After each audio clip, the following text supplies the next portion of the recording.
Hello, I'm Natalie. Welcome to my channel. Today we're doing something a little differently than I usually do. My very first author interview, and I couldn't think of a better person to start this off with. Also, like a very dream-like person to start this off with because you are not only the author of the Keeper of Tales trilogy, a beautiful, charming Substack called Crone Energy, but my favorite book of all time, The Mercy of Thin Air. I am talking today to Ronlyn Domingue. You got it. Yay! Hi. Well, Yay. welcome. Thank you. So Thank today you. I'm we're so happy to be talking. here. We've been talking for a while, but today we're talking specifically because your baby, your debut, turns 20 this year. Yes, my baby, and you're holding the UK cover. Yes. She turns 20 on September 13th. She's a Virgo. She's a Virgo, like That makes me. sense, actually. Oh, you're a Virgo too? I am. I love Virgos. That Virgos love me. I love them. It's just kind of a kismet kind of thing. So, Yeah. question I have for you hmm is how you're doing. I am good. I am both floored that the book is 20 and not. It was an incredible book to write. We will maybe get into process so we can talk about the strangest of writing the book that only later did I realize. But it's amazing to me that here we are 20 years later, and I am speaking to someone who probably read the book, what, in your teens, early I was 20s? 19. 19, yes. Okay. So it's really interesting to me that the book actually still gets read because most books don't. That's They don't hold up. You don't still get emails from readers. That just really doesn't happen. But I did a podcast with a friend of mine. It's actually going to drop tomorrow. Yeah, to celebrate the 20th. And he started reading off all of these different reviews. And I was like, "Oh, I remember that one." And then he came to one, which is in a word, timeless. And I was like, "Is that a review?" He's like, "Yeah." I was like, "Where'd you get it?" And he said, "Well, I have to look it up."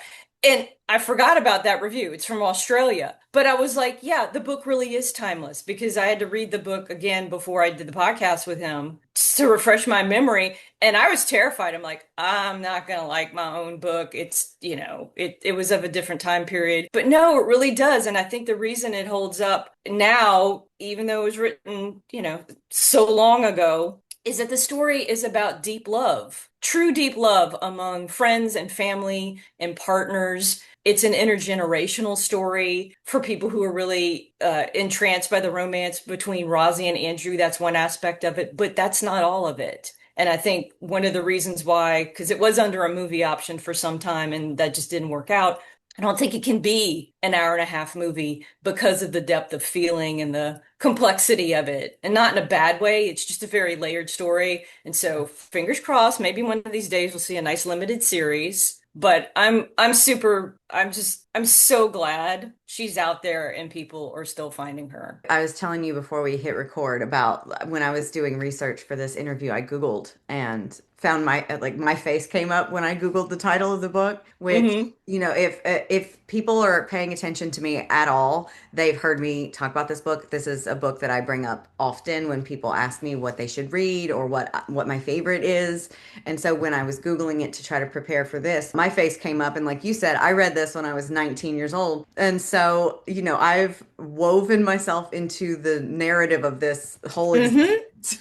hmm hmm um, and honestly, it's inconceivable to me, like if I could travel back and tell her, like, hey, listen, this book that you picked up at a yard sale, you're gonna 20 years from now, you're gonna be talking to hmm the author and it's still gonna be your favorite book because I had a similar Aw. situation when I found it again, when we were, when I was setting up my bookshelf, I found it and I was like, oh, this is my favorite book. But is it like, does it hold up? That was so long ago. And like, I was a kid and like, let's see, let's go back in and see. And I read it hmm again, loved it, of course, and then made my book club read it with me because I was like, if it holds up, it transcends time in this way, like timeless, hmm as the hmm you said, and a lot like Rosie, the main character, which is hmm so strange. Did you intend for that when you wrote this? Did you foresee that? The potential for its longevity? Yes. If I'm honest, yes. Like, of Yeah. course, as an author and it's Like your baby and you're cooking it and you're taking time and no, but but like, as I was preparing for the 20th anniversary and going through my archives, there are pieces of my journals I would not want to be made public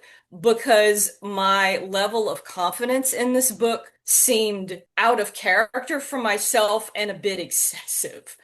But I knew there are like lines like I know this is a good book. I know this book is going to sell. I well, have full confidence. I know it as well. So, the sometimes confidence is warranted. Sometimes Yeah, it just was no. definitely this I don't know where that was coming from, but I just had the sense that there was something very special about the story. And it helped me in the process of trying to get an agent and trying to get published because like that core belief of this book is what it is, I'm not going to change it. Yeah. And it was not a fun journey trying to get an agent, but I believed in this story. I believed in them. They chose me to tell their story. So there you go. And it ended up published in 10 languages. So how many people get to say that? Oh, not many. That's a lot of No, but I mean, I wrote the book. I physically wrote the book, but it's like it's her story. She's the one who told it. So, in that vein, you've been sharing on your Instagram and other places where like little tidbits about the creation of this, like the process Hmm. that went into it that started so long ago, so long ago. I don't know how she's 20 because I am also 20 and you are also 20. If It only. doesn't, it just, if only, yes. But But we're dating it based on the publication date, which was 2005. This started as a short story in 1999. oh, wow. Okay. Yeah. That was my So, question. Do you have any things like little stories or just like little insights into the birth of Mercy and Rozzy and the story that you want to share? sure. Okay, so people usually ask me what inspired the story, right? That's the classic first question. So the answer to that is when I got out of college, I had my first real job with a consulting firm. I was administrative assistant in on a team of 20 men. So literally like 20 men.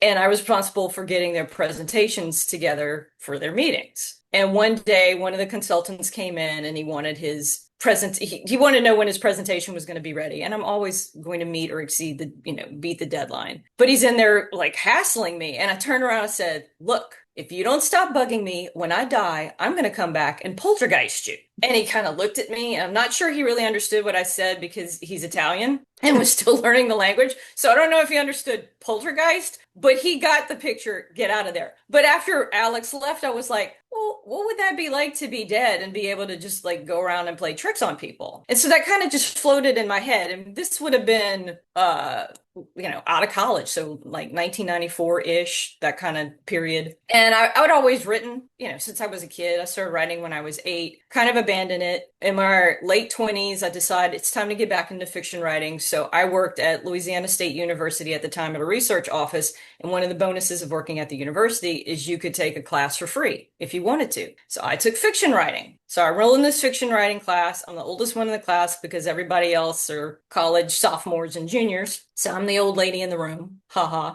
And I'm like, what am I going to write? So I go back to that idea of the poltergeist, and it's just sort of floating around in my head, and I don't really have much to go on. And I'm like driving around and, thinking about it. And this is not a joke. One day, driving home from work, as I'm pondering the story, I'm stopped at a light on my way home, and I hear very clearly, my name is Raziella. Okay, your name is Raziella. And I'd already known that the character was blonde, she had green eyes, she was dead, and she was Flapper, but I didn't have a name. And once she told me her name, things started to take off. So I start getting pieces of the story. I write the short story. I turn it in. I thought it was pretty good. The workshop, wasn't sure how that was going. The professor, the way he kind of led the conversation made me think he didn't like it. But then in the way that Jim Bennett would, drop mics, he ends up saying he likes realism, but he was totally convinced by the story. And I'm like, oh, okay, I did well. And then I got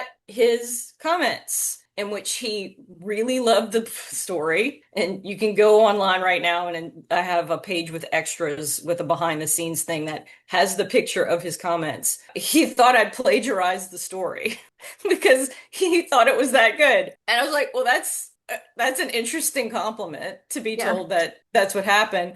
But one of the things he told me before I read his comments, before I went back to work that afternoon, is this is a novel, isn't it? And I kind of looked at him and I said, yeah, it kind of feels like maybe it wants to be that kind of a thing. He was freaking psychic. So ends up a few months later, I started working on changing the story into a novel, which became, and then I ended up getting an MFA program. It was became my master's thesis. But the bigger picture of the story is that I received it. I didn't imagine the story. There were pieces of it that parallel my own life or experiences from the, say, the early 1990s.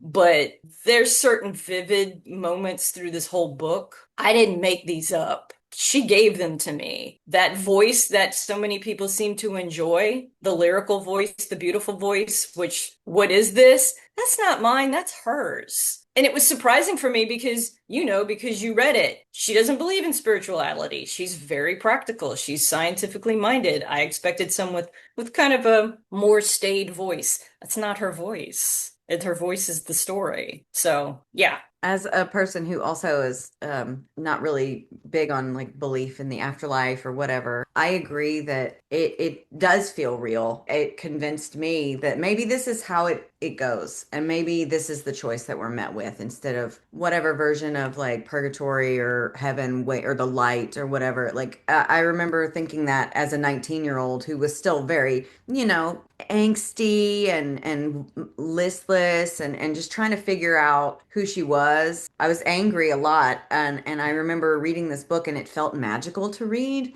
and it felt Oh, inspiring to read, like for her. what was it? What do you think it was that made you feel that way? Now, looking back, I know it's the care you took to deliver the story so well because anybody, not everybody is a storyteller or a good storyteller at that. And like you say, you received this story, you didn't tell it, you feel like it was given to you and it was her voice. That translated. It felt like an inside look into the between. Mm, And it felt very authentic. It felt like you knew something that I didn't. And not in an overbearing, shove down your throat, overly explaining way. It just felt so tangible, like I could reach out and touch it. I thought that as a teenager, and I think that now as someone who's read it a dozen times now. I have multiple copies that I just randomly give away or put in little free libraries. This is the newest one that I have. Plus, there's this gap I feel with people who don't really believe in anything else after this, or at least for me. I can't speak for everybody, but I've always felt like I don't know everything. It's and that's okay. I don't have to know everything. And then I read Mercy and I felt like if this was it, I'd be okay with that too. It was comforting in that way. hmm And as speaking to a lot of religious people, I hear them being like, well, aren't you scared? Don't you feel alone and stuff like that? And I always say no, because I don't really, well, think about it, one. And then also, I kind of feel alone anyway because of the way the world is and everything. It's a very hmm isolating, being alive is an isolating experience. You're lucky when you can find things to like ground you and grab onto. And I felt Yes. like Mercy was that for me when I was a teenager and I found it. And it just, Amy and Rozzy, the way she moved through the world and the way it was explained in just this matter of fact, like this is what's going on and this is what's hmm happening and this is how you're perceiving it and this is how it's actually happening somewhere else. It felt so real. It just like it's hard. and that's her. I wrote what was presented. Like my job is to tell the story in a way that communicates to other people, but I'm like the filter. Yeah. Not even that. I'm not even a sometimes I am. The trilogy I was, for sure. But this book I wasn't. It was just this is what I'm given and this is what I'm sharing. It's I remember after the book came out, so this has been a few weeks later, and I was into yoga at the time. I had a wonderful teacher, and we were sitting in the kind of common area in her studio before class one day, and she's talking about the book, and she just kind of offhand says, you channeled that, don't you?" And I looked at her and I was like, "What?" She's like, "Yeah, you channeled that book." And I'm like, "Nah, no, I didn't." And it wasn't until years later I was like, "Oh no, Lynn was right." Because it's very difficult for me to explain to people who who have the expectation that writers choose. Some writers do choose. I didn't choose that she was blonde. I didn't choose that she was a flapper. I didn't choose that she wanted to be a doctor. I chose none of that. She told me exactly what she wanted. And the number of fights that I had with this book over time when I didn't have certain pieces, like I'm trying to get the plot because I don't write until I have the whole arc of the plot. I'm like, I need pieces. But I couldn't fill in the gaps with what I thought needed to happen because that's not what happened. I just had to be patient until the story gave me what it wanted. And there's really only about, I don't know, 7 paragraphs in the whole book where literally they would not give me anything and I had to write them Hmm. to fill in the pieces. That's so interesting. Yeah, like you said, some people like they have an idea and they kind of build it up from there. And yours just feels more like a receiving, like you said. Like It is, very much it so. kept flowing into you at random times. Do you, Hmm. so you said that you took a fiction writing class because you were working at the university, so why not? Hmm. What were your goals before becoming an author, and how did writing Mercy change you and change your course? Well, my goal always was to be a published author. I knew that from the time I was 8 years old, sitting in my third grade classroom. And I had a wonderful teacher, Mrs. Allen, who has passed into beyond, as far as I know, whatever's next, a few years ago. But she noticed that I was a little bit bored in class and would let me read and write and do things on my own. And kind of noticed I had an ability for this. So she encouraged me. And all through school, that elementary school, junior high, high school, that was sort of a thread. Like I was on that path to become a writer. But as a Virgo, I'm very practical. And making a living as a fiction writer is not a thing that actually happens to people generally. So I was like, okay, fine, I'm going to go to school and study journalism. Because I can write, I might as well figure out what to do using that particular skill that I had. So I majored in journalism, loved the curriculum, realized when I worked on the school paper, the college newspaper, I like the editorial side more rather than the beat reporter kind of a thing. And I also knew that you only move up if you start at the bottom. So I was like, I don't think this is going to work, which is in how I ended up with the first job working with a consulting firm. But I put it all aside. I'm like, what's the point? Why am I going to write? But I hit my late 20s and it just started stirring up again. Like, get yourself back on this path. So I did the artist way, which I'm sure a lot of people watching right now are probably familiar with, which helped. And taking the class was like a commitment. I'm going to do this. I'm going to really learn how to do this, which is why I got my MFA because I wanted that structure and it paid off. I mean, a lot of people do not get their thesis published, but I was like, I'm in my 30s, time's ticking. I'm not going to spend this time working on a book that I don't think I can run with. And so that's what happened. And I got lucky. I got win the lottery lucky with the Mercia Thin Air. It did give me the opportunity to do nothing but write the trilogy. That's great. I haven't gotten to read Yeah. it yet, but I'm so excited to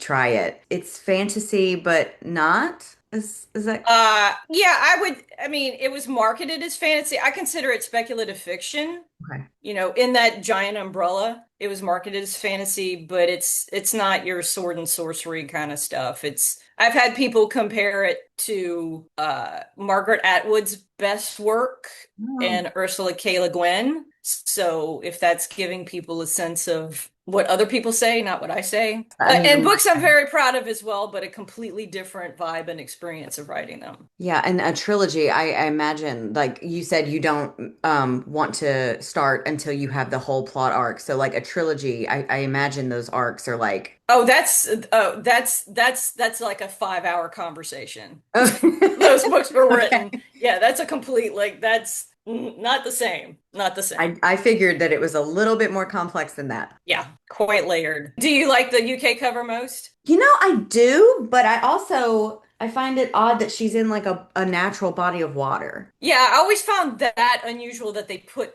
that. Like I could understand the diving in the water, Yeah. but that seemed an unusual detail. But then I kind of like well, maybe they're sort of echoing the like a broader concept of, Yeah, yeah. I got that you too. know. I was like, she died in a pool, didn't she? Am I losing my mind?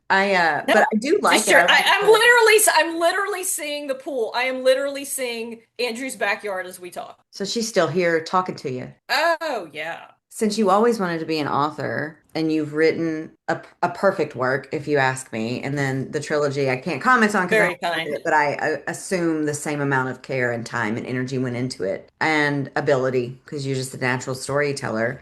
What, if anything, are you channeling this energy into now these days? I am going to be cagey about that because I know what happens when I talk about what I think I'm going to write next. Because I was sure what my book After Mercy was going to be about. And every time I was interviewed and they asked me, I said what that next book was going to be about. And then when it was time to write that book, there was nothing. It was dead space. There was no energy for it. I could not get legs. That's how the trilogy came into being. So, yeah. Okay. But I do have ideas for a nonfiction project. There's a fiction project or two, but that's all I want to say. It's also complicated in the way that the research is now out and almost no one reads. Ah, yes, yes, yes. And so, the chances of me being able to pay more than a light bill with my writing again, that's a bit daunting considering and I do. You said I put a lot of care into my work. Thank you, because I really do. You can tell. I really care about the work I put out into the world, and I want it to be meaningful and transformative. Yeah, I do. I want it to be meaningful and transformative. Entertaining too, obviously, because why are people reading? But I want it to have a greater effect, to do some good in the world, if only to give a person a few hours of contentment and wonder. Well, you did multiple hours. This is like Thank you. it is my favorite book. It's at the top of all my lists. And Damn, that's a hell of a compliment. I mean, it's Go, Rossi. it's historical fiction, which I love. It's supernatural, ghost, ethereal, kind of whimsical, what's going on after we die. Got some progressive themes in there from like the birth control and the abortion rights, all the stuff that Rosie was going to get into before she suddenly passed. And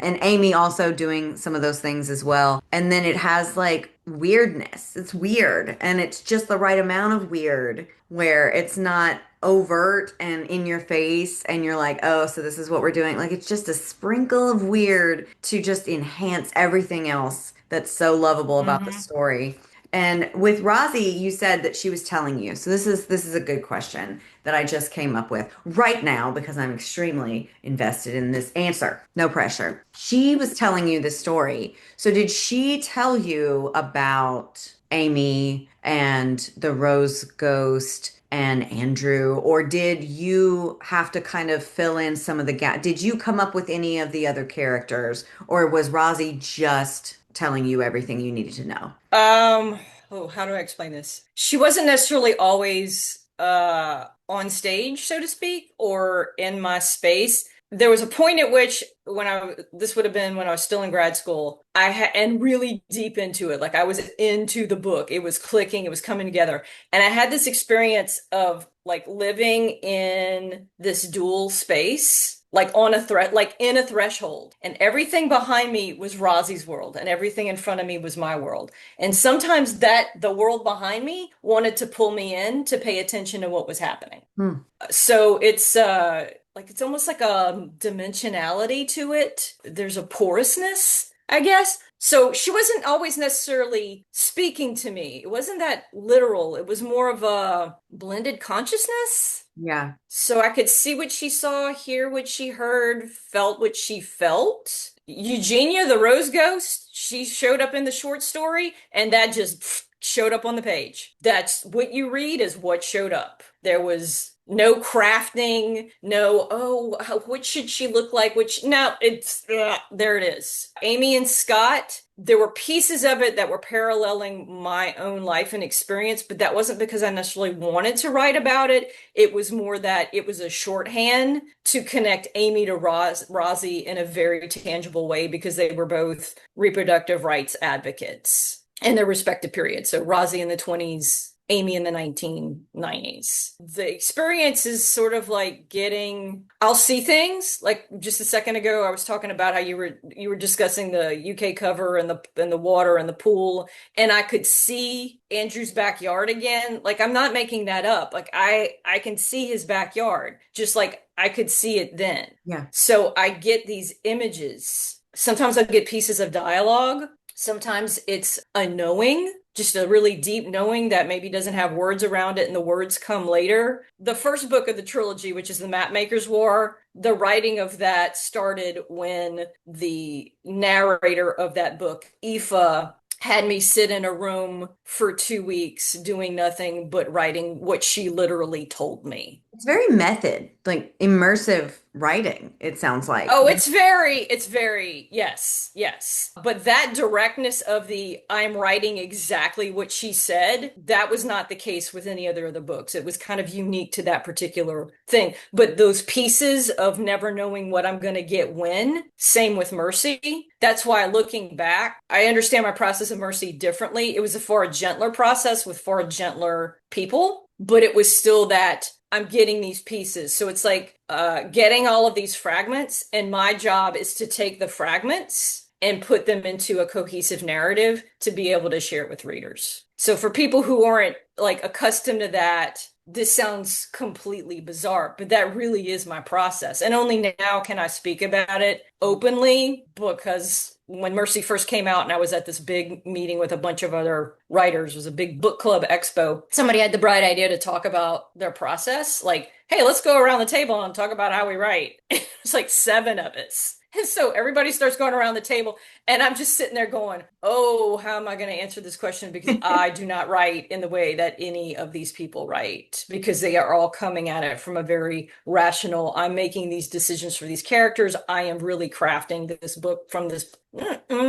Nope, that's not how I operate. Well, I'm always kind of the weird one in the room, and I've gotten used to it over time. But I Mhm. imagine, like in that setting, and that like just being thrust into it, and you know that this is not going to land well, would probably be a Mhm. jarring experience. Like, oh, they're never going to invite me back here again.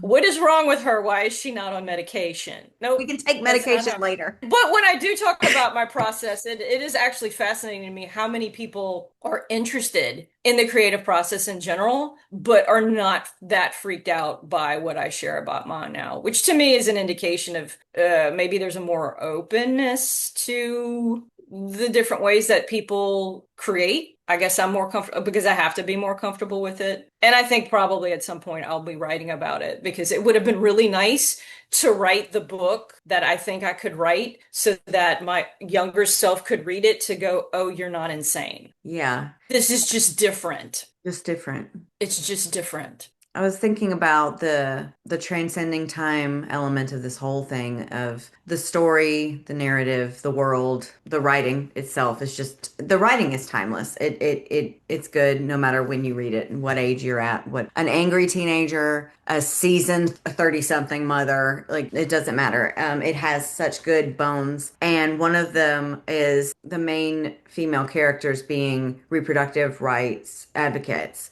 And so I wanted to ask you how it feels to have penned this over 20 years ago and sit in the world that we're in now. It's not funny, but it's just like, Uh, oh God. yeah. Yeah. So, when I was out on book tour with the Mercy of Thin Air, and it was a very big book tour, 15 cities, all these book clubs, all these events, all this kind of stuff, people reading the book over time. And then I did book clubs after that, just in person. And one of the top questions or one of the top observations from readers was, oh, I can't believe that birth control and information about it was illegal. It's like they learned something through the story. And I was like, oh, yes, very much so. Yes, it was. And at the time, I thought and probably didn't say because it would have been a little bit rude, watch out. And here we are, We are. like 100 years later. So Rosie would have been active in 1925. The activities that she did could have landed her in jail, and that's part of the story. Like that's not made up. She could have gone to jail for the things that she did. Here we are in 2025, and well, we know what's happening to women who are miscarrying and who need care, what access to birth control people will have, what kinds that they're going to have. Anybody who's sitting here thinking it's not going to happen, sorry, unless folks wake up, like that's where we're headed. And Yeah. I knew it in the 1990s. So bringing up Amy, the early 1990s were a really tough period because abortion rights, the anti-abortion legislation was popping up pretty much everywhere. And at the time, people were like, "Oh, there's no way that Roe versus Wade is ever going to get overturned." Yeah. And guess what? Here we are. So, the idea, like, actually, I'm actually, that's so weird. Like, Rosie's so pissed off right now. Oddly Just enough, so when I angry. got the like when I saw the news that Roe v. Wade had been overturned, I was in a pool. No way. Yeah, weird. Wow. How did you feel? Deflated.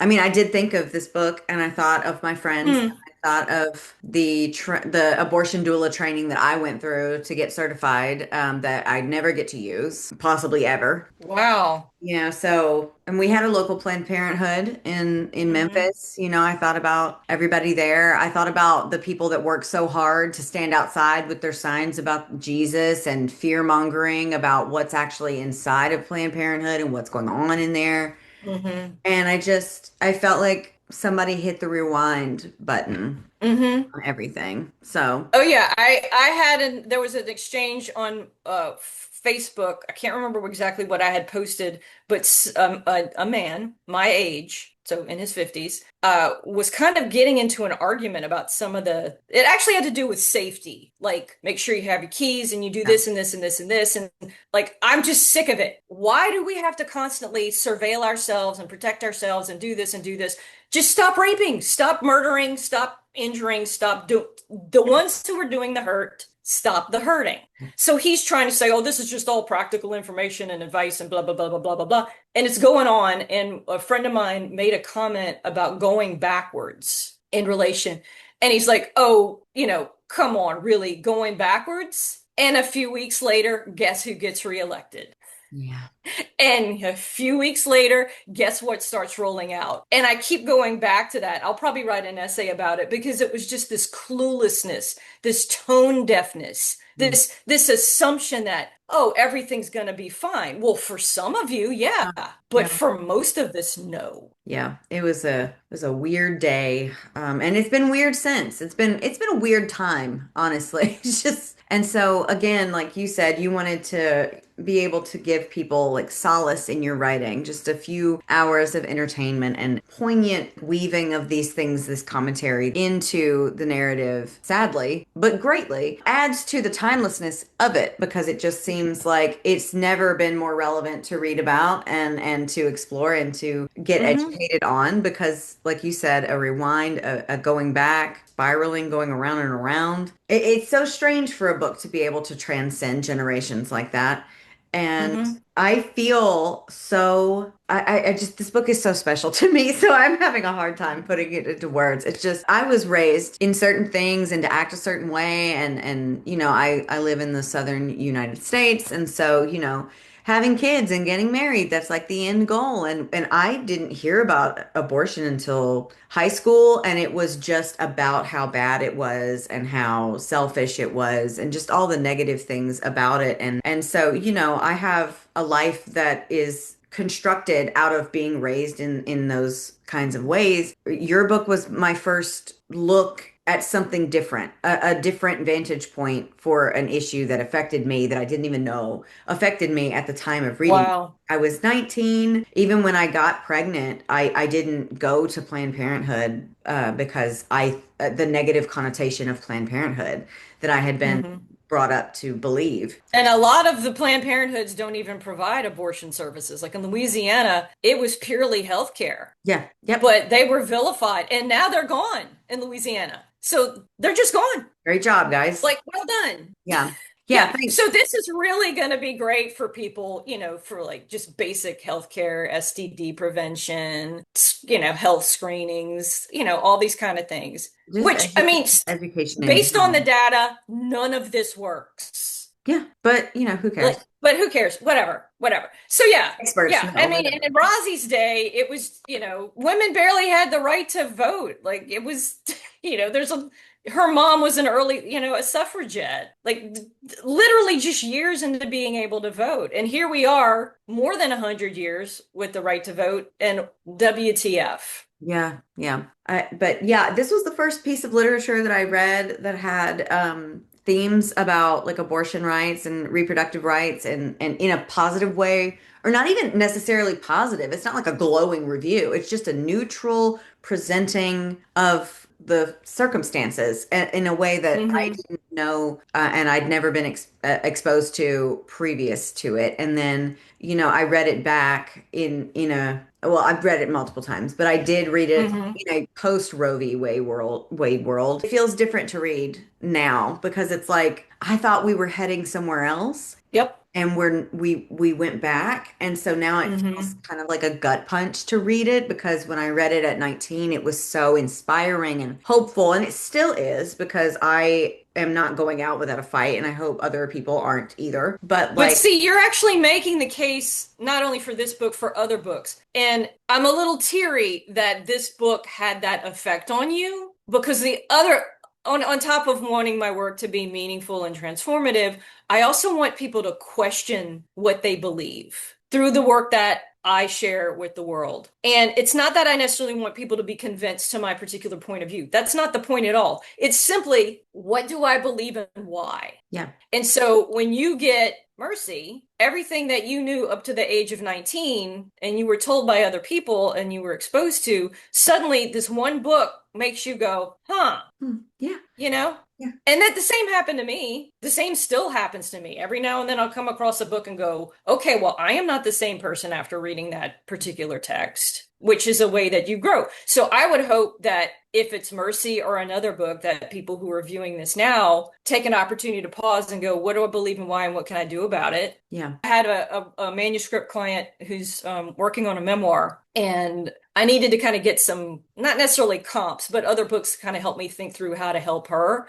And one of them is Made by Stephanie Land, which got made into a Netflix series. I remember as I was working on my client's developmental edit letter, thinking about the fact that I think Land's story probably really affected a lot of people in a way that made them question the way that we treat poor people, especially mothers in this country. And I bet that had an effect on the way people voted, at least incrementally. I don't actually think we're as broken as we think we are, but the system is as broken as it really is. If these kinds of books can do things for people to get them to wake up, vote differently, choose differently, at least question it, then they've done their job. And it's a constant like feeling, well, what do I do now? I've had conversations recently with friends. You have to have something to hold on to. Well, it's balancing because we can't live in that all the time. And that's another thing about Mercy is that there's such a beautiful balance. It's not just constant exposition about reproductive rights or racism. Or quantum physics. All of it is so beautifully balanced and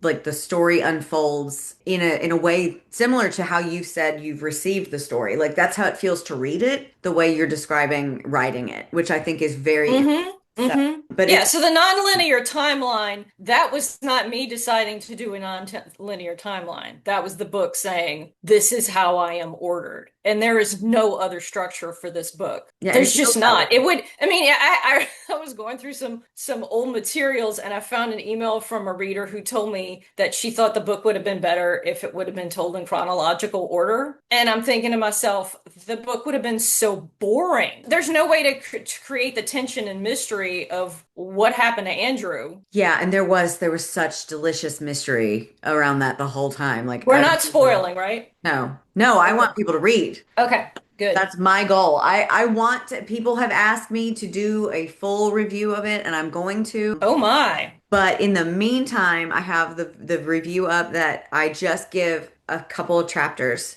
and then I let it go Hmm. because I Hmm. my goals for books that I love are different than the ones that I don't love so much. Like Right. the ones that I read so you don't have to, I want to Hmm. tell you all the dumb stuff that I encountered. That way you Uh-huh. don't have to, and then we can feel like we bonded. But Yeah. with a positive review, with a review of a book that's so close to who I am, I want to encourage people to read it. In doing that, I had to rework the formula. I know that most people who like me and like my takes and have similar tastes to me, if they watch the whole review, the full review with spoilers and everything, they're gonna wish that they didn't, and they're gonna wish that they got to read it for themselves the first time. Right. So I'm Right. trying to hold it from them. So, Yeah, and the fact that, the suspense pulled off, I'm still kind of amazed by. And in my reread, which I did before doing my friend's podcast, I just have to say, in this sort of like distance of I'm an older me with more experience as a writer and just life and everything, but the way the last, I don't know, 30 or so pages just sort of pull together the momentum, the energy of it. I'm like, damn, how did that happen? I'm talented. No, I mean I am, but that's yeah, it's just the hey, how did you make that happen? I'm so glad you did. Like the insights into the process is great, but whatever got it here, I'm thankful Hmm. for. The way that it came into my life was so strange anyway. And so to hear too that your process was like a little weird Oh, totally. Yeah. makes me love the Hmm. book even more. That's complimentary weird, not derogatory weird, because there are Well, your thing is Weirdo Book Club, so you clearly don't have a problem with no, the you've weirder the claimed the better. weirdness. Yes, I've leaned Yes. in, but the way that I realized that I hadn't really seen abortion rights communicated in media until I picked up your book. I credit your book with a lot of who I am. Wow. No pressure. No, no. I'm here now. I'm getting a Rosie says thank you. Tell her I love her. I'm a huge fan.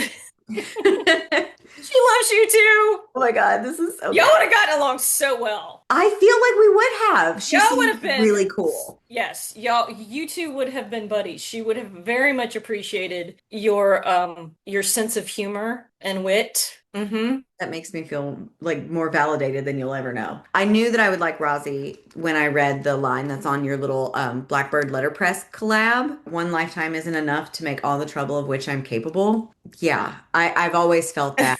I've always felt, and my grandpa actually, he like whenever I would come into the room, he always said, "Here comes trouble." And No way. yeah, so when I read that at 19 and then again at like 27 and then again at 30, and plus like the setup of all of it, she's like being this weird little girl, like just sitting in a tree talking to the boy that she loves, and this wily, spirited girl who knows what she's about and does it on purpose. As the young, angry, burgeoning atheist, still kind of holding on to this hope of immortality or like fear of death and fear of the beyond and what's next and the end of all things and all of that. And then when she swooped in with that line about like, well, I want to be immortal, I want to live forever because I'm not I shouldn't be confined to this one lifetime. There's too much trouble to be made. I was like, yeah, that's exactly it. I want to experience as much as possible and I want to live forever. The way you set it up, I disagree with the chronological stuff because the way you set it up is like once I get to that light and that line, you already know that she's gone.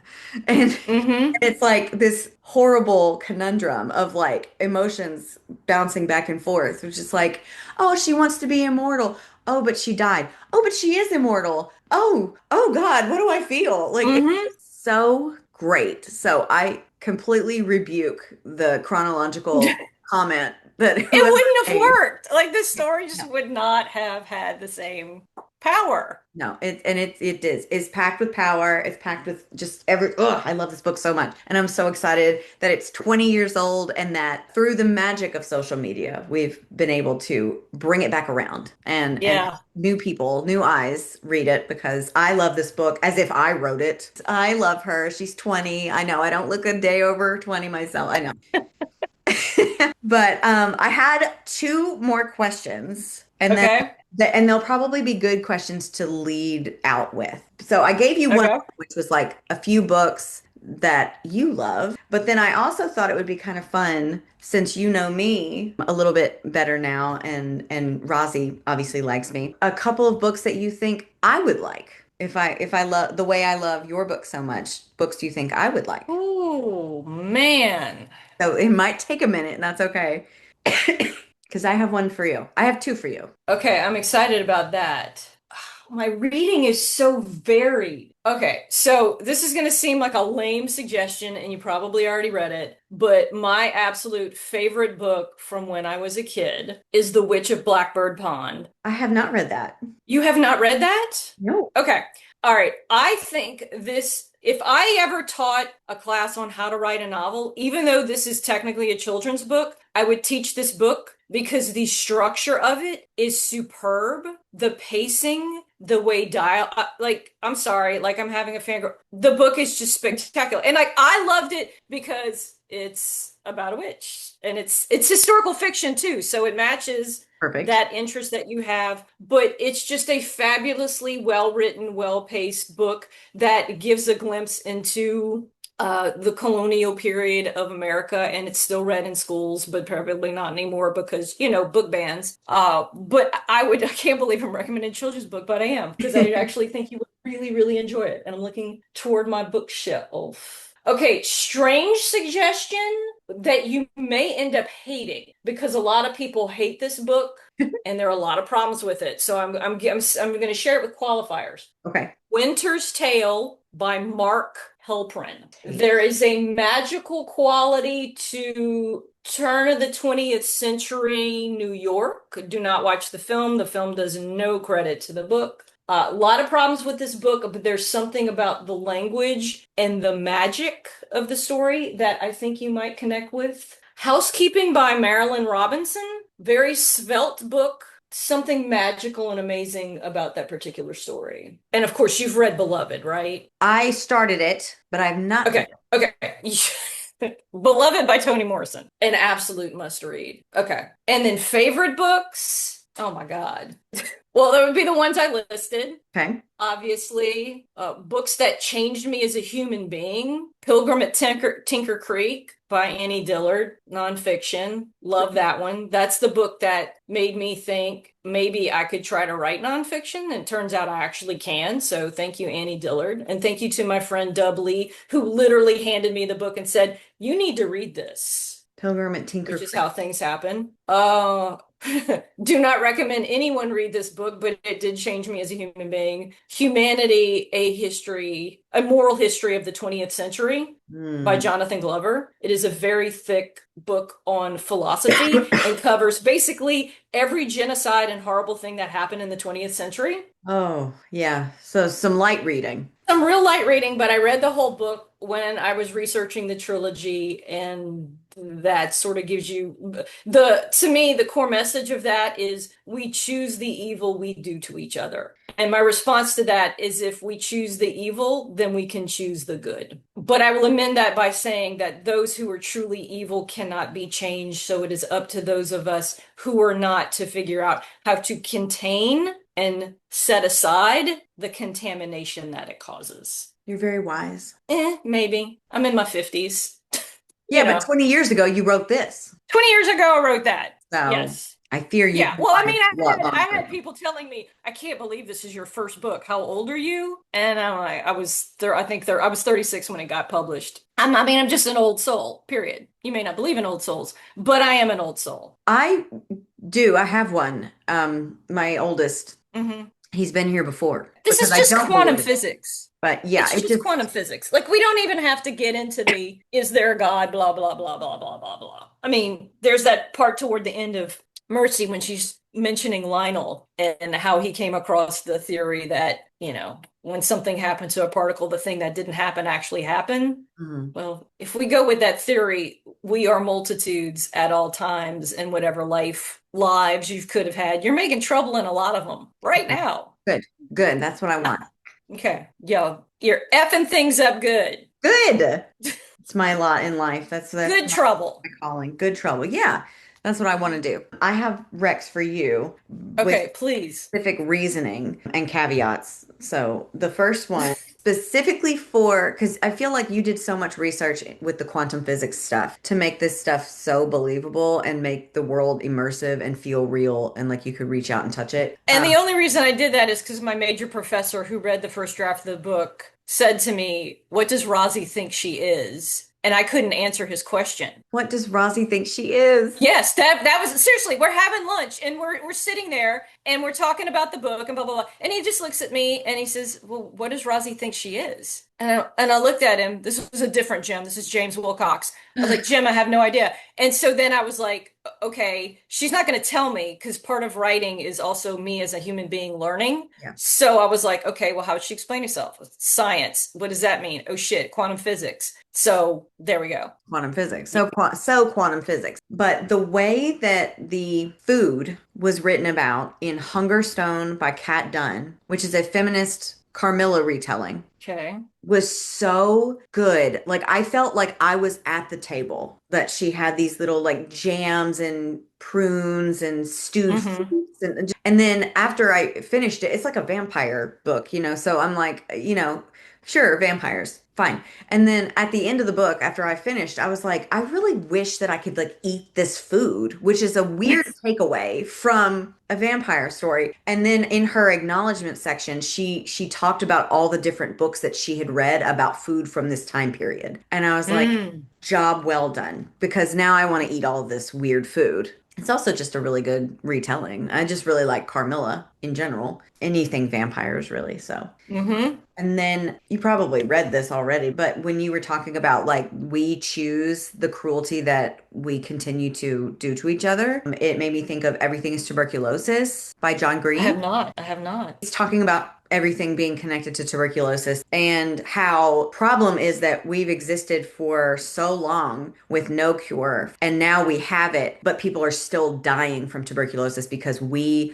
are controlling where the medicine goes, where the vaccines go, who gets them, when and where and why. And then my last one is a book that I recommend to everyone ever since I read it. Like it's up there. Like when I finished it, I was like, this is like how I felt when I read Mercy the first time in a whole new way. So it's a book that Mm-hmm. hasn't come out yet. It comes out in October. It's called The Everlasting by Alex E. Harrow. Oh, I've actually seen this popping up on the socials, so. The way I was shattering at it, because the way that it's built and structured is not chronological, and there's a lot of overlapping timelines and a story that needs to be told and a person whose job it is to tell it. Oh, Okay, see, I need a book like that. Like, yeah, it's been a while since I've had oh my God. Have you read The School for Good Mothers I have. I have not been freaked out by a book like that, and I'm childless by choice. Like, I will be obsessing about that book for a while, so I need something to break me in a good way. I am very excited. So is there anything I else that you want to say about your baby turning 20? I love her. I love them. I'm so glad that there are still people finding these book after all this time and connecting with it in whatever way speaks to them. And I hope that those who come to it find a connection to the story, but also to themselves and the people they love in a new way. And may it do some good in very hard times. I think anybody who does pick it up will get a little bit of reprieve from and maybe a little bit of hope. Just I feel like it's a very hopeful little book. Honest in I think it, so. yeah. Yeah. Yeah, not in the toxic positivity, things are going to work out, hope, more of a A grounded hope. yes, a grounded hope, which we definitely need, and no reason why we shouldn't have that. And if Rosie were truly here among, well, maybe she is in her own way,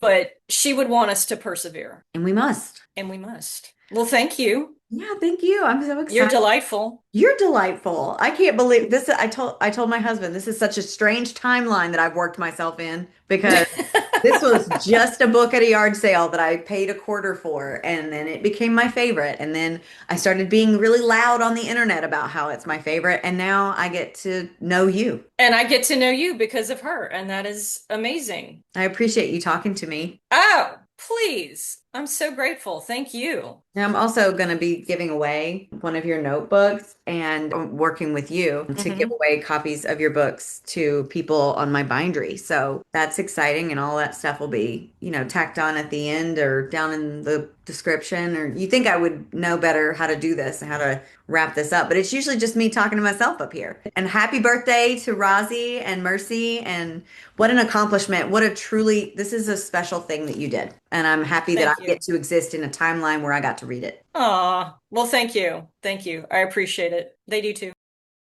Thanks again to Ronlyn for sitting down and having a chat with me. This was so fun, a literal dream come true. If you enjoyed this, be sure to like it and leave a comment below. Maybe I'll do more author interviews in the future. If you want to support Ronlyn and celebrate the 20th anniversary of her debut and keep up with things that she's doing so you don't miss out on any of her future projects, you can find all her links below in the description of the video. And if you want to learn more about the giveaway that I am hosting in collaboration and celebration with Ronlyn, you can join my bindery, and as always, the links are in the description. Thanks for watching, thanks for listening, and I'll see you next time.